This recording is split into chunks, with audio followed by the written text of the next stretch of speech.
Hey, what's poppin'? It's your boy Tristan here, and recently I read volumes 1 through 14 of Berserk, so let's get into it and hopefully get some discussions going.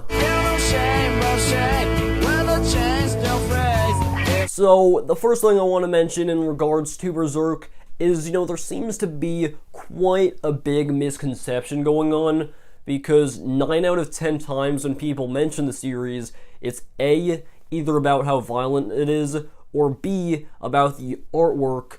And, I have mixed opinions about those. I think, the artwork is pretty great for the most part. I think it's some of the best artwork I've seen in a manga. It's not my absolute favorite, but it's up there in terms of the most detailed, especially the backgrounds. But the thing is, Berserk is really mainly talked about in the violence sense and in the artwork sense, but it's never really talked about, or very rarely talked about, in terms of the story, because, the Golden Age arc has a phenomenal story, and I think it has some amazing characters that are really just overlooked, and a lot of people just like to talk about those two main topics. So yeah, I think that's something to think about when getting into it. It's much more than just those two topics. The series really took me by surprise though. I think one of the main things that surprised me were the characters. I think Griffith especially is definitely one of the best villains I've seen in a manga, if not the best. Really the only manga villain that I could think of that's better than Griffith would probably be Mary Wem from Hunter x Hunter, but nonetheless, Griffith was really good, and especially the stuff towards the end of the arc was really just great. And the end of the Golden Age arc really just blew my expectations out of the water, which is pretty impressive considering the end of the arc was already implied at the end of volume 3, but it was still impressive because I pretty much avoided all the spoilers going into this series.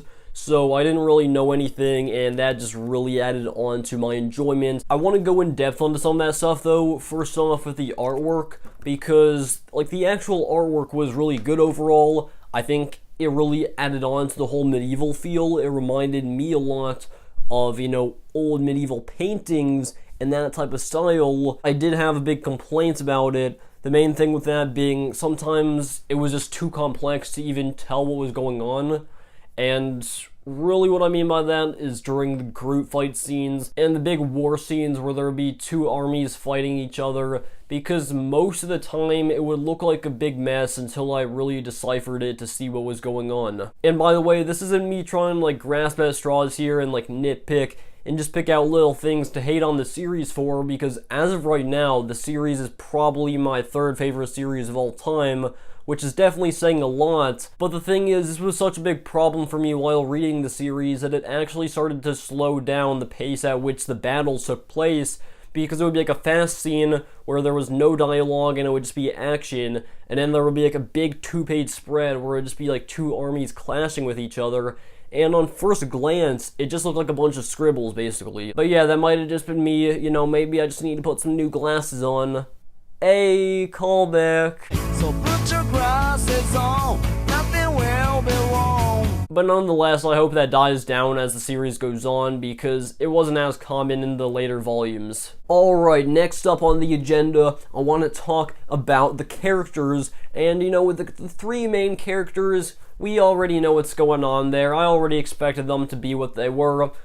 But the side characters were what really impressed me. I think Judo, Pippin, Rickert, Corcus, the whole squad, I think they really added on to the Band of the Hawks, and they were what really made the Band of the Hawks in my opinion. I think they could have had as many people as they want on the squad, but if they were just a bunch of nameless faces, they wouldn't really have added to the story at all. And that's the thing, I think with big groups of people like that in stories, you have to have a good balance. You can't have it like Fairy Tail, where every single character has a name and they try to give every character their own little story. But on the other side of things, if there's tons of characters and they're all kind of just there to be killed off and you don't really care about them at all, then they're not really adding anything to the story, and they're almost kind of taking away stuff from the story. But I feel like with Berserk, it was really quite the nice balance, because you knew the relationship between these characters, you knew they were all kind of a family and they thought of each other in that way, and this aspect of the story wasn't really something that was just told to you. It wasn't just something that they came out and said, oh, we think of each other as a family here. They never really said that in the story. Pretty much Kentaro Miura just put in these little moments of the characters interacting with each other, and that's the thing. I think they really built the Band of the Hawk, and I feel like if they weren't there in the story, the Band of the Hawk as a whole just wouldn't be necessary because it wouldn't have added anything to the story. But yeah, they really added on to the series, and I don't mean the end goal of the arc, but I mean like the overall, you know, bond and just definition of the relationship that the Band of the Hawk had. So next up, I want to talk about Guts as a character, because I feel like if you look at Guts just from the surface, he seems like a very bland character, and he's honestly not that interesting.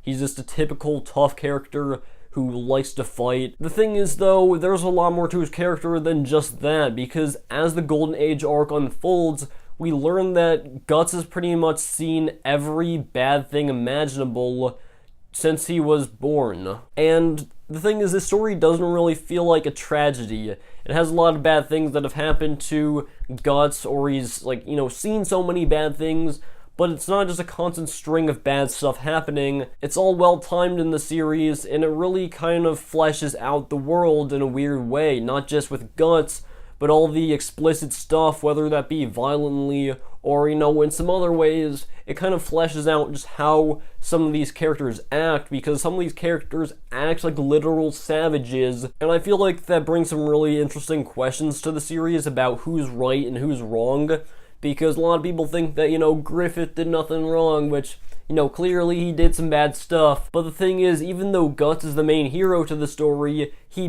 barely even acts like one.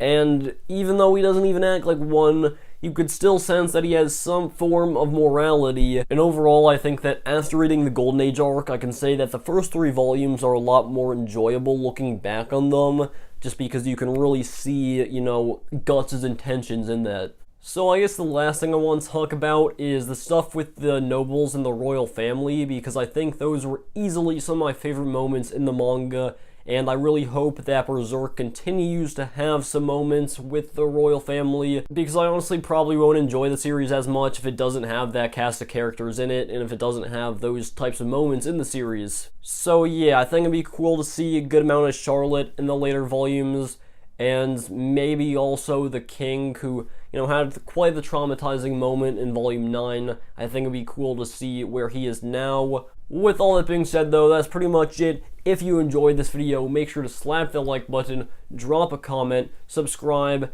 and yeah, that's about it. Also, I apologize for not uploading a ton of videos recently. I'm not a big fan of uploading monthly videos. I feel like that's too big of a gap between stuff. But I'm really gonna try to upload some bangers, like I said, quality over quantity.